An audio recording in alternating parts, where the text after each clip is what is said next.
मुनक्कद की गई थी। इसाक शेख साहब ने एक खूबसूरत प्रोग्राम मुनक्कद किया था, और जिस वक्त ह्यूमन राइट्स के प्लेटफॉर्म से international journalist council of Pakistan के इनके साथ मंसलिक हुए हमारे साथ, तो हमने अपने मंशूर में स्पेशली ह्यूमन राइट्स के चंद वहाँ जो एम्स जो है वो दाखिल किए, जो इंटरनेशनली तौर पे बहुत उनको अप्रिशिएट किया गया। आपको मालूम है कि international journalist council of Pakistan दुनिया के 39 ममालिक में इस वक्त काम कर रहे हैं। चारों सूबों गिलगित बल्तिस्तान आज़ाद कश्मीर में कोई जगह ऐसी नहीं है, कोई डिवीजन ऐसा नहीं है जो इस वक्त खाली हो।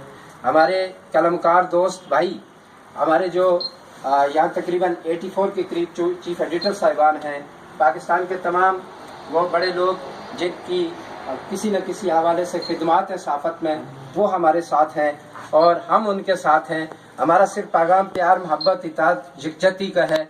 हम कलम के उस दोस्त के साथी हैं जो दुनिया जहाँ की खबर लेता है, जब वो खुद खबर बनता है तो उसकी खबरगिरी करने वाला कोई नहीं होता, और उसकी खबर करने के लिए international journalist council of Pakistan है। हमने सिंध के उन हारियों और वडेरों और जागीरदारों को वहाँ जाके ललकारा है जिनके सामने कभी कोई पुलिस या एसपी या डीसीओ बात नहीं कर सकता था, मगर हमने उनको अपने गाँव करिया करिया जाके ये ललकार के कहा है कि अब वो वक्त चले गए हैं जब आप बदमाशी करते थे, जब आप जुल्म करते थे, जब आप कलमकार को तू करके पुकारते थे। और आज मैं ऑनलाइन और बरमला ऑन रिकॉर्ड ये कहना चाहता हूँ, बलोचिस्तान के बदमाशों को भी वहाँ असम्बली के हाल में मैंने कह दिया था कि तुम उन्हें नहीं मालूम था कि ये क्या कहने वाले हैं। हमने वहाँ भी कह दिया था कि मिल्लत इस्लामिया पाकिस्तान के दुश्मनों के खिलाफ और यहाँ के कलमकारों के दुश्मनों के खिलाफ उस वक्त तक याद करते रहेंगे जब तक हमारे अंदर दम में दम है।